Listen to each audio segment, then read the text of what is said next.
to this session, which is the club coach and the club mentor session. Our speaker today is Dietmar Weigeknecht. Did I think? What did I do with that? All right. I'd like to introduce Dietmar by reading his bio. Dietmar Weigeknecht is a distinguished Toastmaster, past district governor, and past international director. Dietmar has been a Toastmaster for 32 years, with numerous awards and recognitions. Most recently, he was honored with a Lifetime Achievement Award by his home district and a presidential citation by Toastmasters International. Dietmar currently serves a second term as a Toastmaster International Regional Advisor. Before retirement, Dietmar was a Senior Director of Technical Services and Vice President of Pharmaceutical Development, working for several international pharmaceutical companies during his distinguished professional career. Dietmar has published and lectured widely and was granted several patents. He holds degrees in science, pharmacy, and business. Dietmar is the immediate past president of the Lake Forest Graduate School of Management Toastmasters Club and belongs to several other clubs, including 2 foreign language clubs. His devotion is to the Toastmasters Club for Teenagers, which he founded 14 years ago.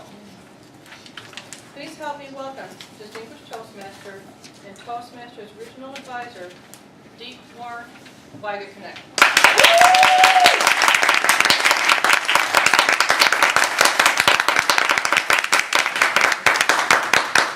Thank you, and good afternoon, everybody. Good afternoon. At least you found the room. The room's on me. There are always challenges as Toastmasters. The other day I spoke at a district conference, and they had me as an educational speaker just before lunch. Everybody's stomach was growling. And then they had me as a keynote right after lunch. That was a double whammy. So you never know what to expect. Today they changed rules on me.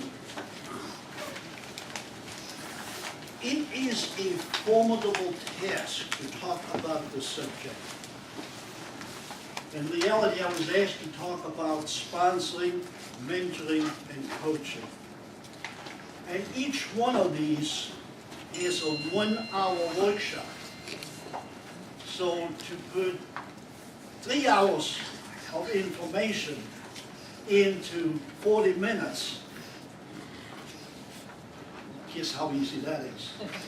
So we're just going to scratch the surface. And that's why I'm not going to use any overheads. I'm one of those lecturers that firmly believes that I want to give you what you're looking for. So right up front, ground rule, interrupt me at any time. If you have a question, if something is not clear, if you want further elaboration on something, just interrupt me. I will cut it off somewhere else. Because there's no sense in me talking to you for an hour and you're not getting what you came here for. To give me a feel as to who you all are, how many of you have ever sponsored a club? How many have mentored a club? Not the same people. How many have coached a club? Pretty much the same people. I think you should be lecturing.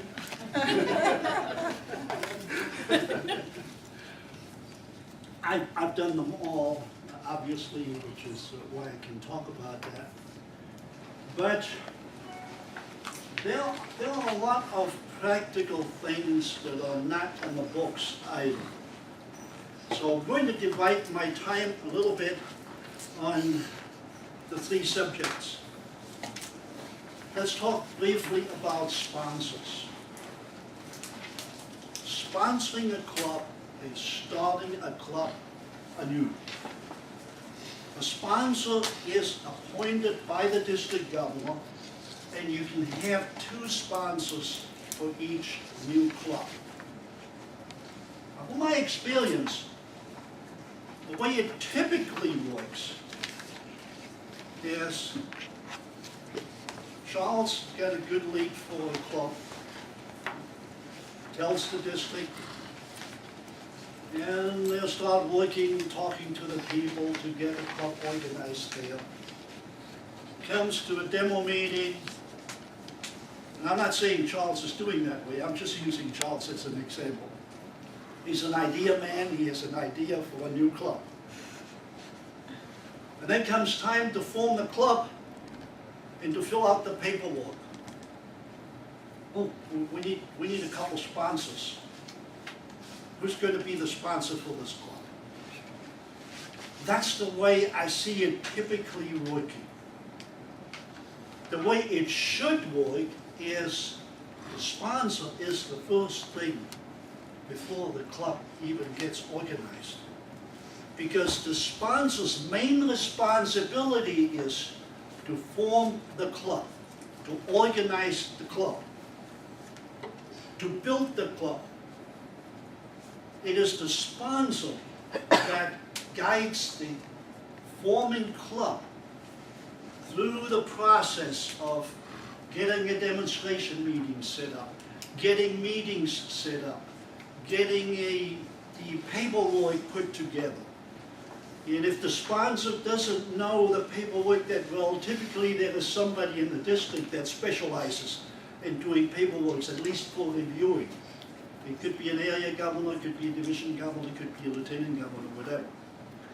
But a sponsor should be working with the group forming a club, or the sponsors, if you have 2. And like in a district office, when the club charters, there is a transition period. I was going to mention that later, but this is a good place as any. When you get into the mentorship, the mentor starts when the club is chartered. But there needs to be a transition, just like in the district office, from the sponsor to the mentor for a smooth growth of that new club. The sponsor should have and provide the promotional material for the new club. And there are a lot of good things available. The first thing you need is how to build a Toastmasters club. And that should be left with whoever's organizing that club in that particular company or local group, because that has all the information in there that's needed to building a club. Sponsors should be familiar with membership growth, because membership building, which is a problem in every district, needs to start with the new club forming. The mentality of membership building and recruiting right away. Lots of good material. Motivating people. Sponsors should know this one. Backward and forward. If you're taking notes, I can give you the reference numbers. Building a new club is 121 on the website. Membership growth is 1159. Motivating people is 319A. And there's plenty of promotional material. One of the things that I find very useful when I go out talking to, let's say, corporate executives is a paper called Features, Benefits, and Value. And that is available on the website. Everything that I'm talking about is on the website. You can download, and that's why I didn't bring handouts, because that's just wasting more paper. You can download that. But the Features, Benefits, and Values lines out what the benefits are of a Toastmaster program. This is very, very worthwhile, and one of the things I always point out first to an HR official, what it does for their company. So all of that is available and you can download. This is the PowerPoint, 1 hour long, just about sponsoring the club. What type of club can you sponsor? There are 4 types of clubs. Anybody can tell me what the 4 types of clubs are? I talked about corporate clubs already. Corporate, community, special, Specialty, right, advanced. and advanced. Correct, those are the 4. Under specialties fall the, let's say, Pastors to Governor Club, Couples Club, English, Spanish Club. I belong to 2 language clubs, as you know. And aside from that, a quick bonus thing, and I've been talking about this to every district. I've been to all 8 districts in the region this spring. Talk about sponsoring a club. There's an untapped source of new clubs in the communities where English is a second language. These people want to learn English, and what better way of using Toastmasters, improving their communication skills, and becoming more proficient in the English language. Did an analysis in the last couple of days of the World Toastmasters. And again, that's a little bit off the subject, but it's worth knowing. The districts in the world right now that are precedence distinguished, they're all in Asia, all in China. The districts that are select distinguished or precedence distinguished are all outside the United States. All, without exception. When you get down to distinguished districts, you get a couple in the US, Canada, but if you look at the demographics, and that's really ties into what I just said, where are the distinguished districts on the continental USA? Florida. What do you have in Florida? A lot of Spanish immigrants. Where are more distinguished districts? Mexico, New Mexico. Wow, we got another Spanish-speaking group that wants to learn English. Canada, the eastern part of Canada, that's where all the Asians and Europeans immigrate, into eastern Canada. So you see the trend? The districts that are blooming are the districts with the foreign language people, or the influx. So we need to look at those communities to grow clubs in our area. So to summarize, for a sponsor, you organize the club, you set up regular meeting sizes, complete the paperwork, and you plan the charter presentation. Charter presentation is another one of those things that I have seen over the years decreasing in importance. When I built a new club, it's not, can we get that 20th member so we can charter? No, when we have that 20th member, we set a date. June 29th will be your last day to become a charter member of this club and get a charter certificate. You do another promotion. Once you reach 20, you do another promotion, because those extra members you get to charter the club are the number that you're going to lose in the first year in numbers. So you're getting a little cushion to get you through that first year. Very important. And then the next event is their charter presentation. I've seen too many clubs chartering and getting their charter certificate at a regular Toastmaster meeting. There might be the area governor coming in, or maybe the division governor, and hand out the certificates to the charter members. No, here's another opportunity as a sponsor or mentor to build this club up. The club will receive their charter. You have somebody from the district come in. Make it a special event with food. Food always is important. But make it a real big event so you have another club building event, a showcase if you will, to get that club on a good footing on the road. Too many clubs, I've seen it all, in the first couple of years, they're fading away. Why? Because they don't have a good start, a solid footing. That's all I'm going to say about sponsors. Any questions on sponsorship of a club? I want to get into what I consider the most important thing, mentoring a club. I pulled something off the website, and I'll need my glasses because this is small print. But I thought this was good. What is a mentor? The definition: a mentor shares his or her expertise with less experienced individuals. As a coach and advisor to a newly formed club, your responsibility is not to run the club, but to let it know its options and guide it towards excellence. In other words, a mentor doesn't come in and say, this is the way it needs to be done.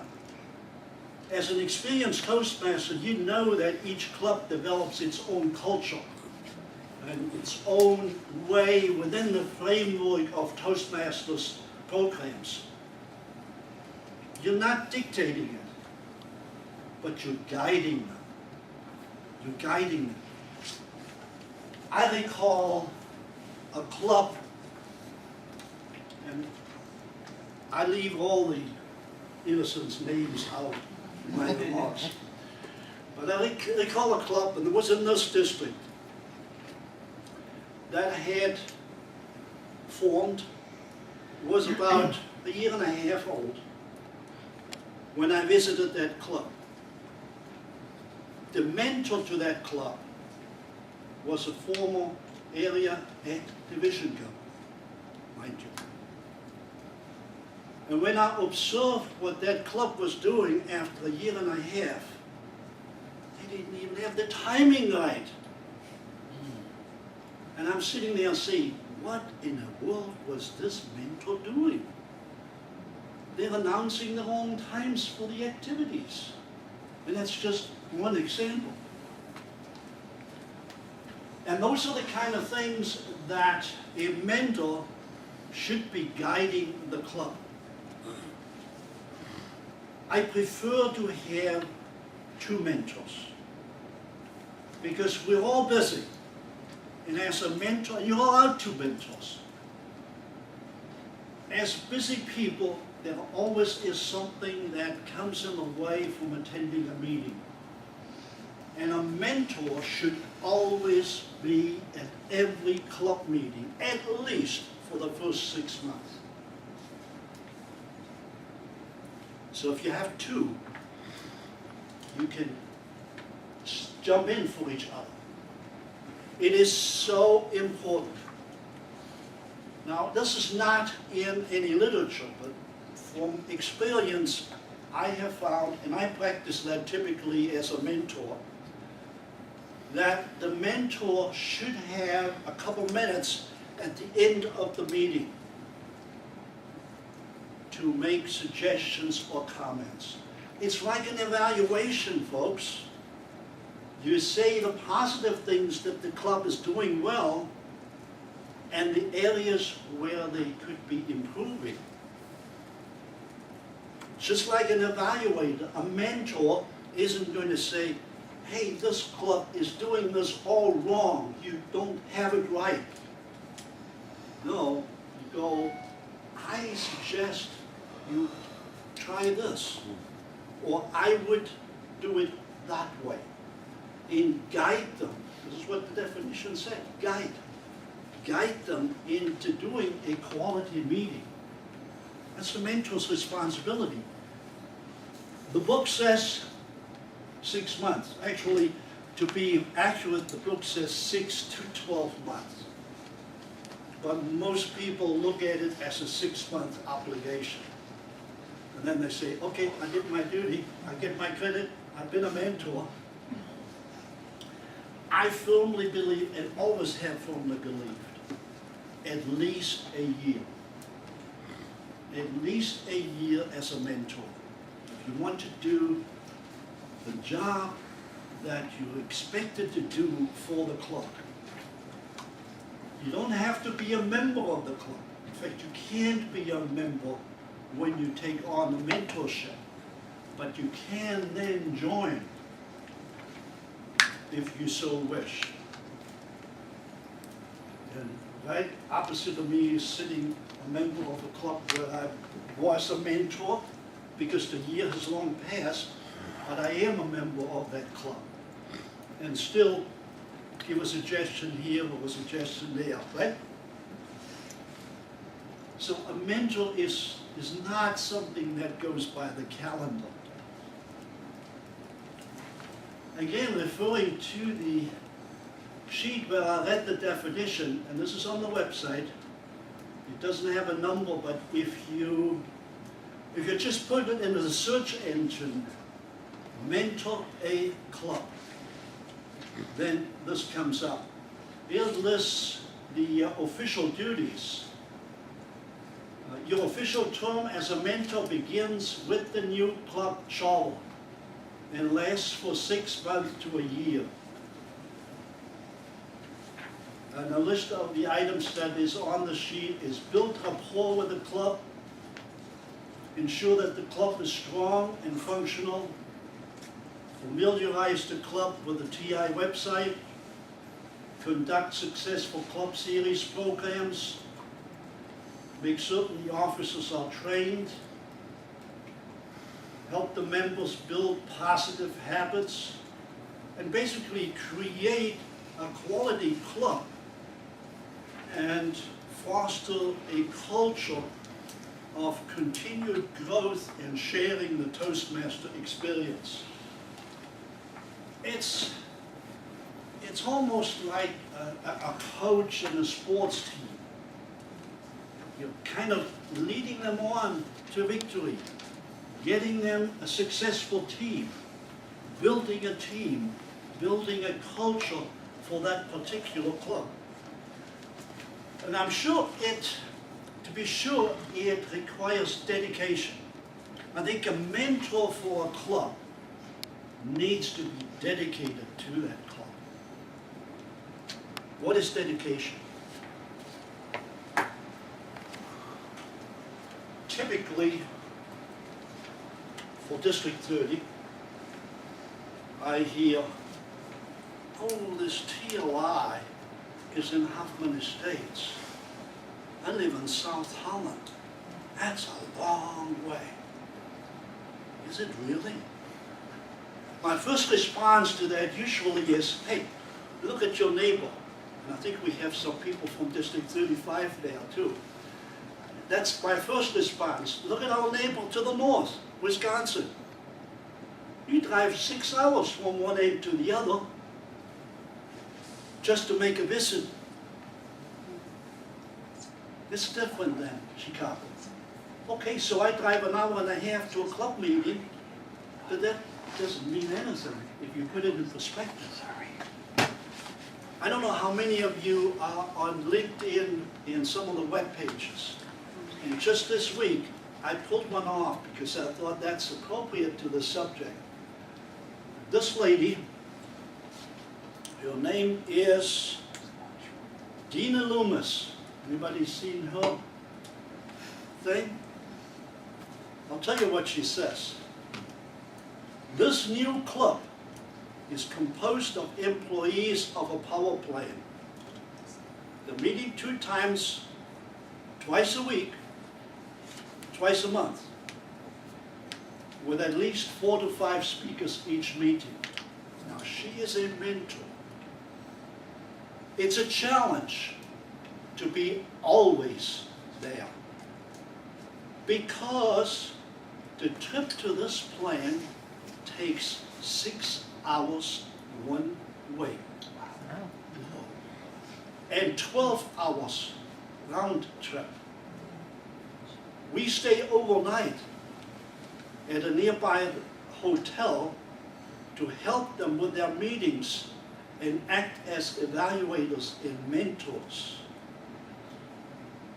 I'm heading a team of other dedicated Toastmasters to ensure that there will always be a team of knowledgeable mentors to guide them. So here's a new club, 12 hours round trip, and they have a team of mentors to make sure that somebody is always there. That's dedication. And you may ask where they are. That's Distinguished District, by the way. They're in Region 14, District 75, which is in the Philippines. So they might be traveling by jeepney or with other modes of transportation, not even as comfortable as we travel. And I pulled this out because I think it's just an example of what mentors will do if they're dedicated to the job, and we groan if it's an hour or an hour and a half.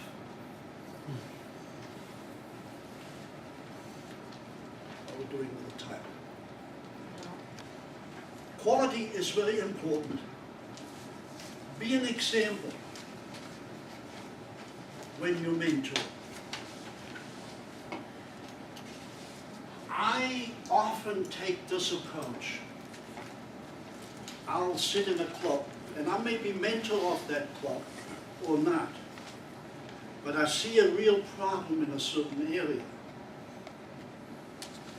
I volunteer to do that job at the next meeting.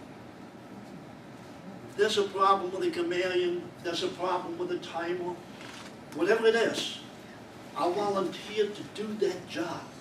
Rather than saying, you're doing that incorrectly, I'm going to emphasize and show how it is done. And more times than one, somebody would say, wow, that's a whole different perspective of being a chameleon. I like that. So you can see it from an example. That's much better teaching. Those of you that are educators know that when you see something, it's much more, has a much greater impact than when we just teach or preach. So that's one way of doing that, of guiding a club in the mentorship towards being a strong club.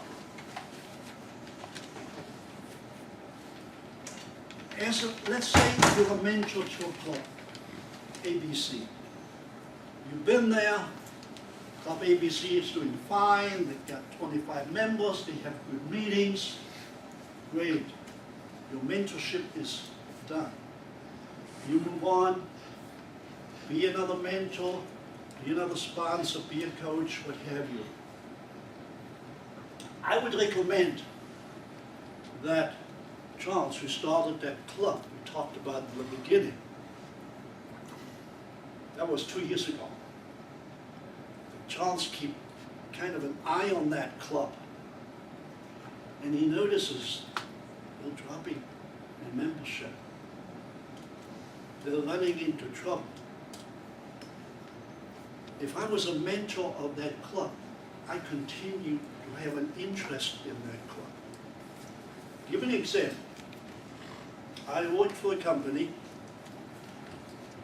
and there were several people that wanted to start a Toastmasters club. They knew I was a Toastmaster. I hesitated because I was a senior manager, I had my hands full, and I knew if I started a Toastmasters club, I had to do the work. But eventually, we did start a club.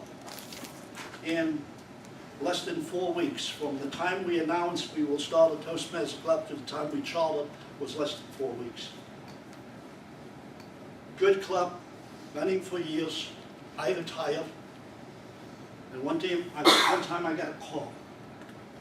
we got problems. Would you come back? So I went back, organized a 3-week series, and that's something you might want to tuck in the back of your mind too. You have an open house for a club that has challenges. One meeting sometimes is not enough. So what we did in that case, I came in, what was I at the time? I think I was an international director at the time. So I came in, they built it up and said, the international director is coming. He was the founder of this club, he's speaking. They had over 50 people at that meeting. We followed it up. The next club meeting, we had the division governor as a special speaker. And the third meeting, we had the area governor as a special meeting. So the attendance gradually slowed down, but they got almost a dozen new members out of the whole process. So there was a special meeting, but there was reinforcements following it. And that's something to keep in mind. You may have an open house and follow it up with something else the following week. I mean, the following meeting, if it is the next week or 2 weeks away.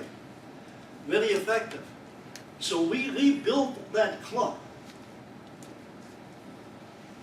With time, personnel changed. Still talking about that same club. Personnel changed, they fell on hard times again. But this time we were lucky. Somebody joined the company who was a go-getter.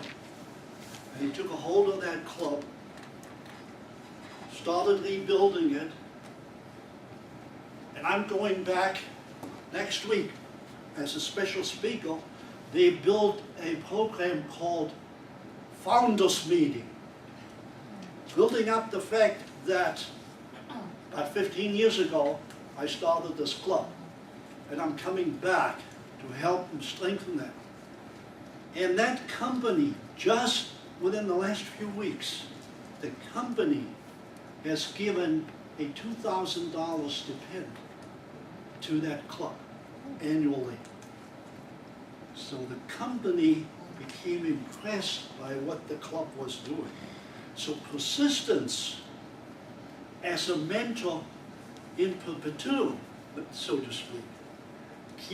Keep a corner of your eye, keep an eye on those clubs that you were personally involved with, because there are always people there that still know you. And there are people in the company that still remember you. And you can use that to rebuild that club. So mentorship, yes, it has its finite time frames. But to me, mentorship goes beyond that.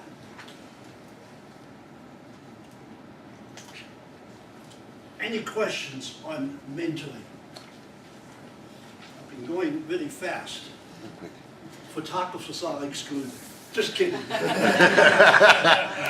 If you're wanting to be a mentor for a club, and you're wanting to do it to get a DTM, you're suggesting a year to a 2-year commitment, correct, for that club? A year commitment.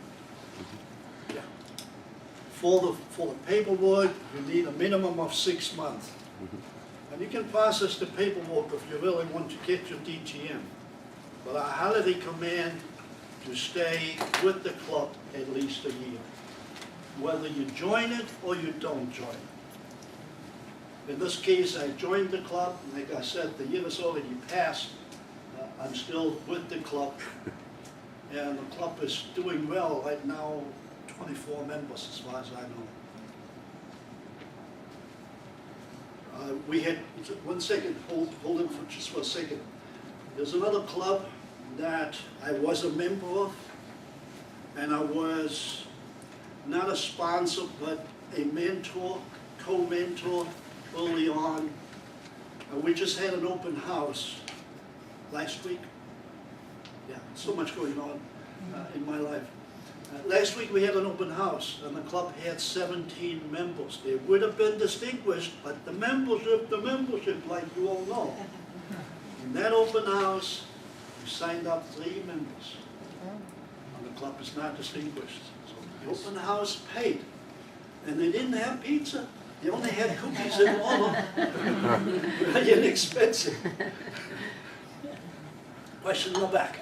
Hi, Dietmar. First, thank you for responding to my email. I'm Terry Banks, and I've known you've been in the district so long. Can you talk a bit about how one can reach our district officers so that you can volunteer? Because in my experience, I did not get quick replies from the district website. I tried 4 or 5 times, no replies at all. So you were the person who reached out, and I was able to get the information I needed. That's what I'm here for.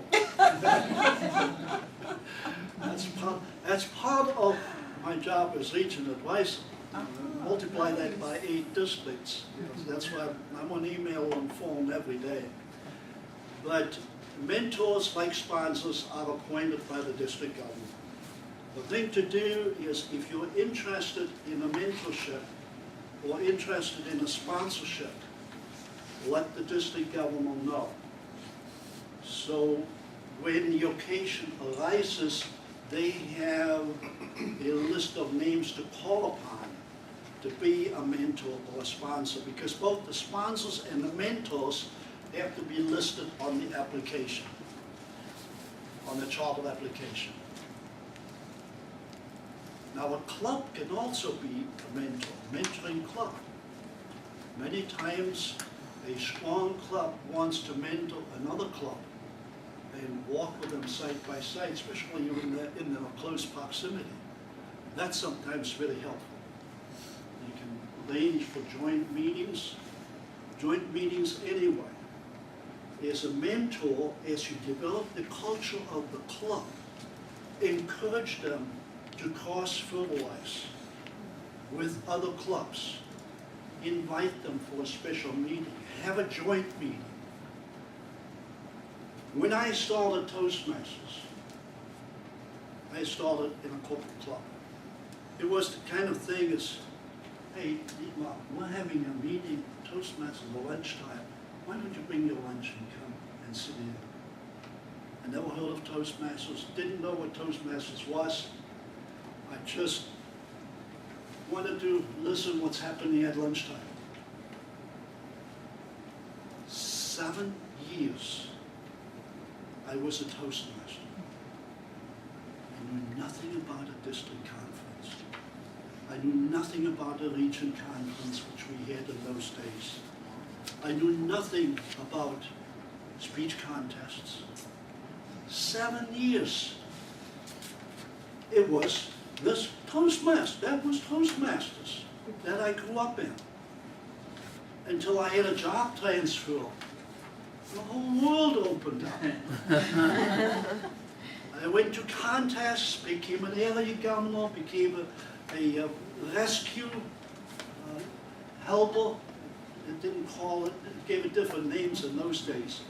I was on the East Coast. Some of you might know Dilip Bisikera. He was district governor at the time under his tutelage, and suddenly the whole world opened up. So always make sure that the club that you mentor is aware of what's outside and all the opportunities that are on the outside. You know, in those days, I said, it was a new club, and I said, okay, I'm going to be the first one to get the CC. And I did. I had the enthusiasm, and those were 15 speeches in those days. I'm going to be the first one to be the AC. And I was.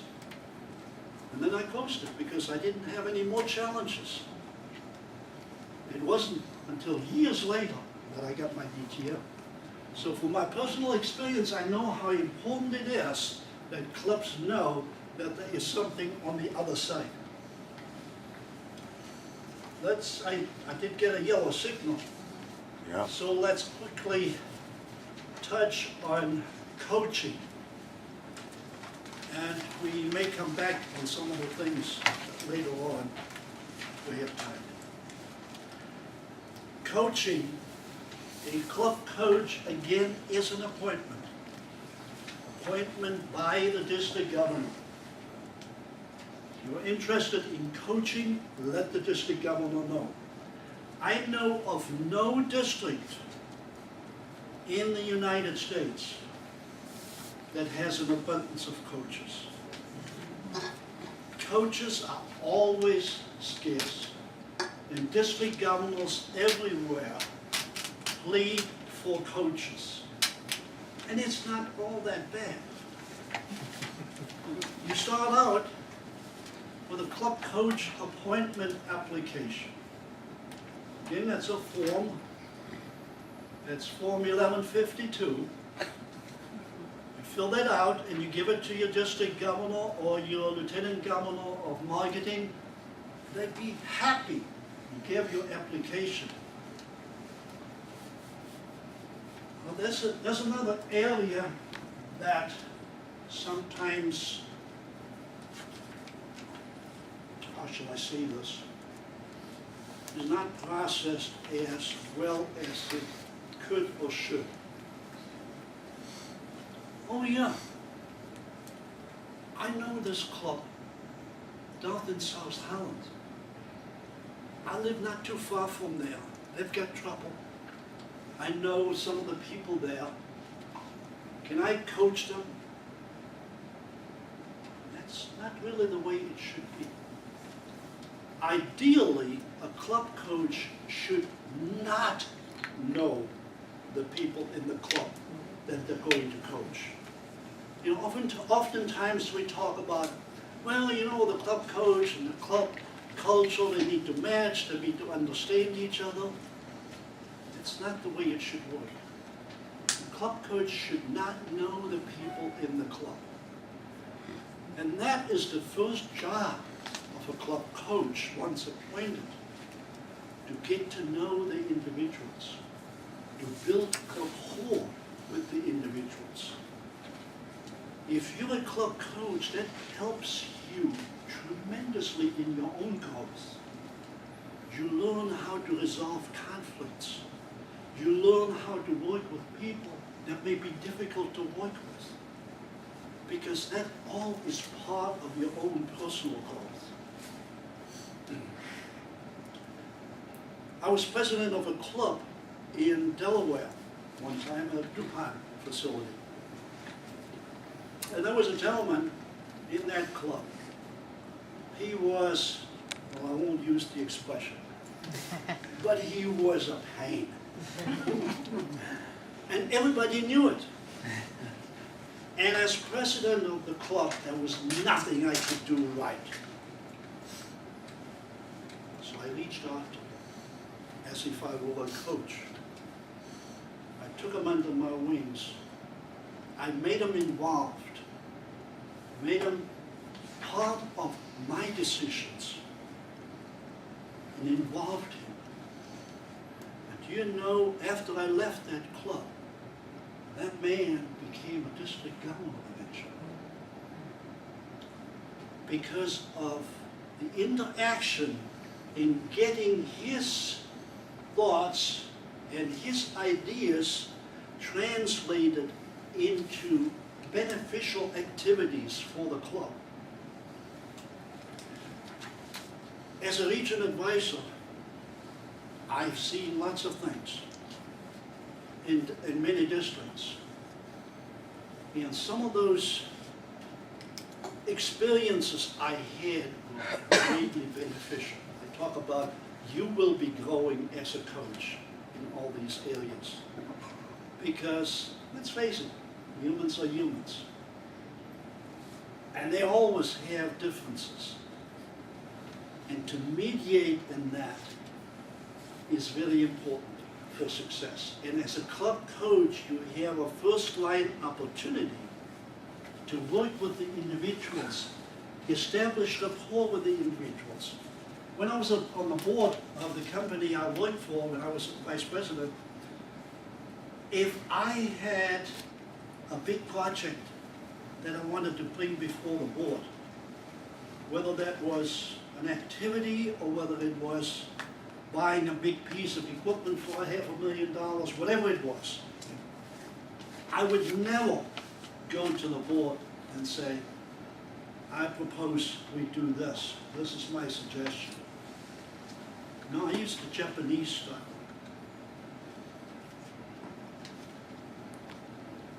I'm going to propose this. What do you think about this idea? These are the benefits, these may be the disadvantages. What do you think? And I went from one to one of the board members and solicited their personal rapport and their personal buy-in to the plan. And when I brought the subject up before the board, in the years that I was VP, I had never something rejected because I did the groundwork.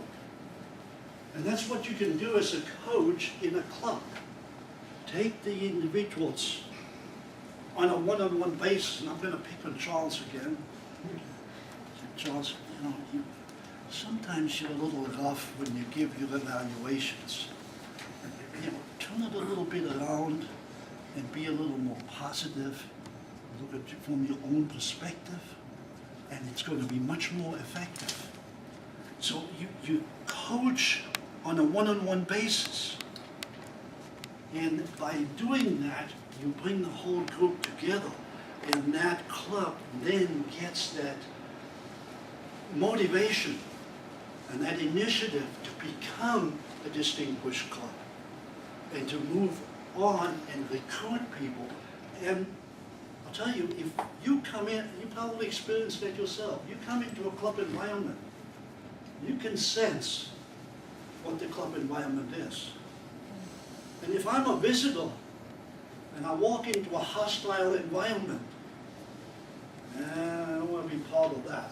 I'm going to go on, move on.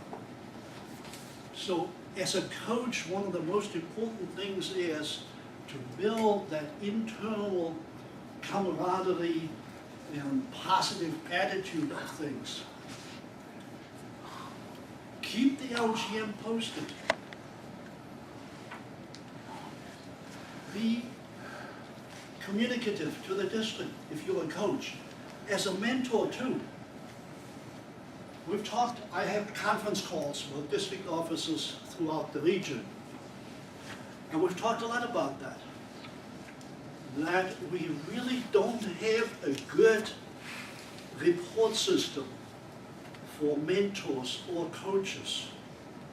It's very important to find out what's happening mentoring that club, what's happening coaching that club. Just this past week, we threw out some ideas. I was talking with the LGETs throughout the region. The new region advisor was online too, talking about coaches and the coaching system. And one of the things that was raised by one of the LGETs, which I think is great, and I'll be pursuing that within the national, that under the current system, you become a coach, your job is to get credit, to bring that club to distinguished within 18 months at the most. If you don't succeed, you don't get any credit. I don't know how that feels. I've been a club coach of a club some years back.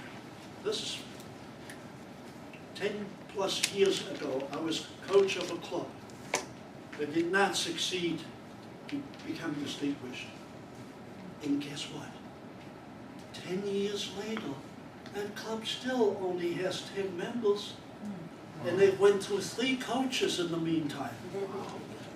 So sometimes it's just not possible to do that. So you may be a coach and putting in a lot of work and getting no credit.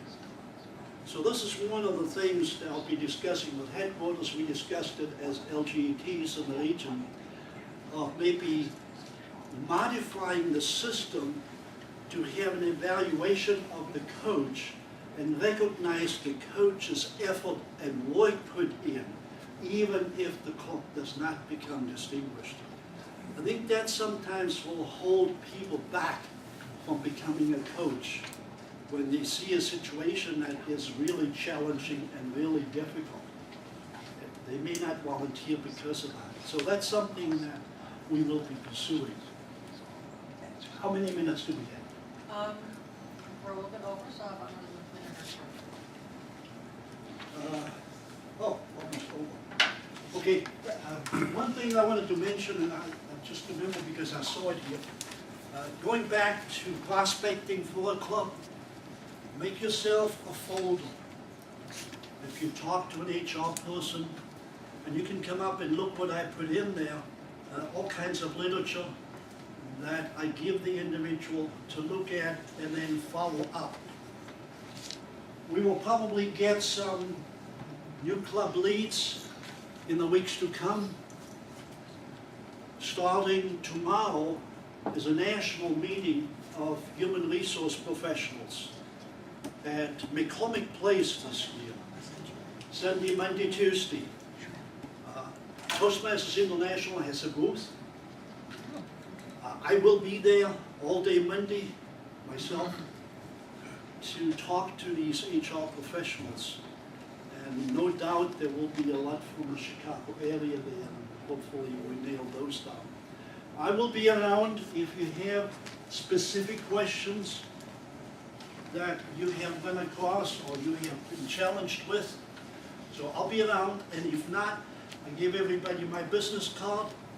You can always email me, you can always call me. I'm always available, and if not, I'll get back to you. Thank you.